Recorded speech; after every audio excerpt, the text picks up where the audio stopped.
আসসালামু আলাইকুম, কেমন আছেন সবাই? তো এখানে আমার হাজব্যান্ড ট্রেডমিলে ব্যায়াম করছে। সে শ্বশুরবাড়ি যাবে ডিসেম্বরে, বগুড়াতে যাবে। এই জন্য তার আগে সে স্লিম এবং ফিট হয়ে তারপর যাবে। এই জন্য সে অনেক পরিশ্রম করতেছে। এই জন্য সে প্রতিদিন খাওয়া দাওয়া খুব হিসাব করে খায়, ব্যায়াম করে প্রতিদিন। সে তার মানসিক এবং শারীরিক যে হেলথ সেটা আরও সুন্দর করার চেষ্টা করতেছে, মাশাল্লাহ। আর এখানে টুকটুক সাহেব হচ্ছে চিল্লাচিল্লি করতেছে, উড়াউড়ি করতেছে, যদিও দেখানো যাবে না এখন ওকে। সো সবাই আমার হাজব্যান্ডের জন্য আর আমার টুকটুকের জন্য দোয়া করবেন, হ্যাঁ।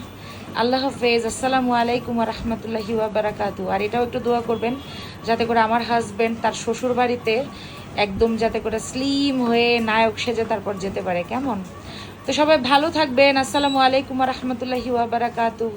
জাযাকাল্লাহ খাইরান।